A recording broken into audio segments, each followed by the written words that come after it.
Hello everyone and welcome back to Soul Stained Ink. My name is Beth and today I'm going to give you a quick review of Ripper by Stefan Petrucca.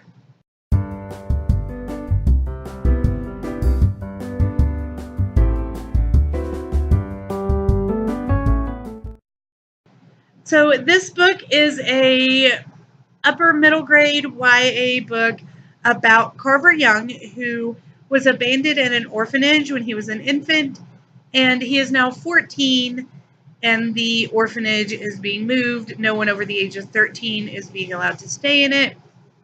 So he and a couple of other people are having like one last prospective parents' night before they get kicked out. And he gets taken in by some detectives. In the process of all this happening, he has found a letter from his father that is hidden in paperwork about him in an office.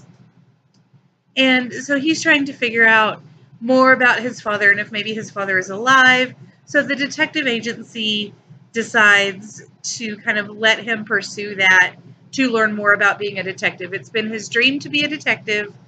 And so when these detectives kind of bring him into their fold, they're training him to be the next generation of them. At the same time, there are murders happening in New York City where they live that are very similar to the Jack the Ripper murders that took place 8 years prior in London. And Carver, at 14, is noticing the similarities and kind of attempting to pick up clues from those as well. So this book is the story of Carver Young, who is attempting to discover the identity of both his father and this murderer, and possibly seeing a correlation between those two people. Let me just say right off the bat that I gave this book a 3 stars. It would have been a 2, but I enjoyed the second half of the book a lot more than I enjoyed the first half. Stefan Petrucca has an interesting style of writing. However, it was fairly repetitive, and there were several instances where I felt like perhaps he thought his audience was stupid. It was so repetitive.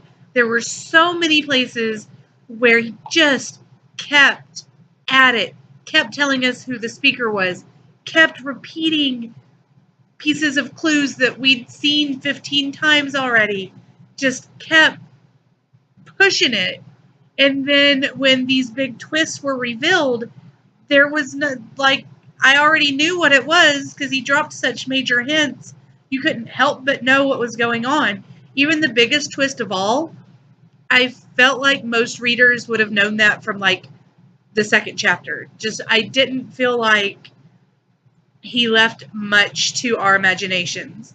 The storyline I liked. The premise behind the book I really liked. I thought having an orphan trying to find out about his father who wanted to be a detective and doing all this, I really liked the idea of the story. I even liked the friendships that he has. I really liked that the love interest does not play as big a part in this book as it would have if somebody else had written it. And I really liked the way he handled that. There's some jealousy. There's, pieces and parts that are really interesting. But on the whole, this book was kind of meh. I enjoyed the last part of it, like I said, but there's not enough action to keep you interested in the first part. And even though the chapters are super short, you feel like you're just slogging through. So it is my recommendation that you not pick up Ripper by Stefan Petrucca unless you really, really, really want a slow burn YA detective mystery.